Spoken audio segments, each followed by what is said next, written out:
আসসালামু আলাইকুম প্রিয় শিক্ষার্থীরা। এইচএসসি 24 পরীক্ষা স্থগিত করা হয়েছে। বর্তমানে দেশের পরিস্থিতি ভয়াবহ।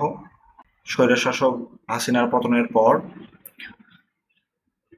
দেশের চলমান পরিস্থিতি আলোকে এইচএসসি পরীক্ষা স্থগিত করা হয়েছে। এইচএসসি স্থগিত পরীক্ষা নিয়ে নতুন সিদ্ধান্ত সেটা চলো আমরা দেখে নিই।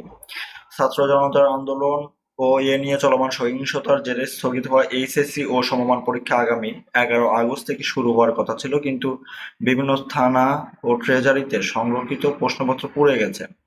তাই 11 আগস্ট থেকে সে পরীক্ষা অনুষ্ঠিত হচ্ছে না। এইচএসসি স্থগিত পরীক্ষাগুলো নিয়ে নতুন সিদ্ধান্ত আসছে। মঙ্গলবার 6 আগস্ট ঢাকা শিক্ষা বোর্ডের চেয়ারম্যান অধ্যাপক তপন কুমার সরকার দ্য ডেইলি ক্যাম্পাসকে এ তথ্য নিশ্চিত করেন। অধ্যাপক তপন কুমার সরকার দ্য ডেইলি ক্যাম্পাসকে বলেন, বিভিন্ন থানা এবং ট্রেজারিতে আমাদের যে প্রশ্নগুলো ছিল তা পুড়ে গেছে, এক্সপোজ হয়েছে, এগুলো আবার নতুন করে ছাপাতে হবে। তাই 11 আগস্ট থেকে স্থগিত পরীক্ষাগুলো নেওয়া সম্ভব হচ্ছে না। স্থগিত পরীক্ষাগুলো নিয়ে নতুন করে সিদ্ধান্ত আসছে। আমরা আগামীকাল বুধবার এ বিষয়ে আমরা বিজ্ঞপ্তির মাধ্যমে জানিয়ে দেব শিক্ষার্থীদের। এক প্রশ্নের জবাবে তিনি আরো জানান, স্থগিত পরীক্ষাগুলোর যে সূচি দেওয়া হয়েছিল সে বিষয়ে নতুন করে সিদ্ধান্ত আসছে। কোটা সংস্কার আন্দোলন ঘিরে সৃষ্ট সহিংসতায় শিক্ষার্থীদের নিরাপত্তার কথা বিবেচনা করে দফায় দফায় চলমান এইচএসসি ও সমমান পরীক্ষা স্থগিত করা হয়। 3 দফায় 8 দিনের পরীক্ষা স্থগিত করেছে বোর্ডগুলো। পরে 11 আগস্ট থেকে নতুন সময়সূচিতে পরীক্ষা নেওয়ার কথা জানানো হয়। তবে প্রশ্নপত্র পুড়ে যাওয়ায় ওই দিনের পরীক্ষাও স্থগিত করা হয়েছে। স্থগিত পরীক্ষাগুলো নিয়ে নতুন সিদ্ধান্ত আসছে।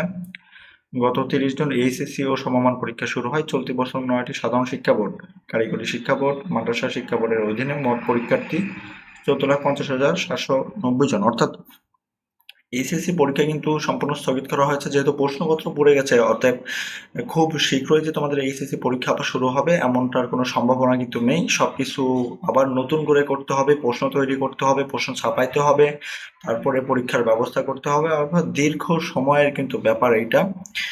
আমার মনে হয় দীর্ঘ 1 মাস তো লাগতেই পারে। 1 মাস পরে হয়তো বা তোমাদের পরীক্ষা আবার শুরু হওয়ার সম্ভাবনা রয়েছে।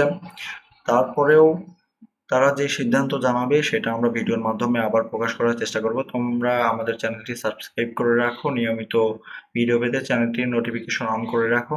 আশা করি দ্রুতই আরো কিছু বিজ্ঞপ্তি দিবে। তোমাদের নতুন যে রুটিন প্রকাশ করা হয়েছিল সেটা বাতিল করা হয়েছে, সেটা সম্পর্কে নোটিশ দিবে। আমরা তোমাদেরকে জানিয়ে দেওয়ার চেষ্টা করব। ধন্যবাদ সবাইকে।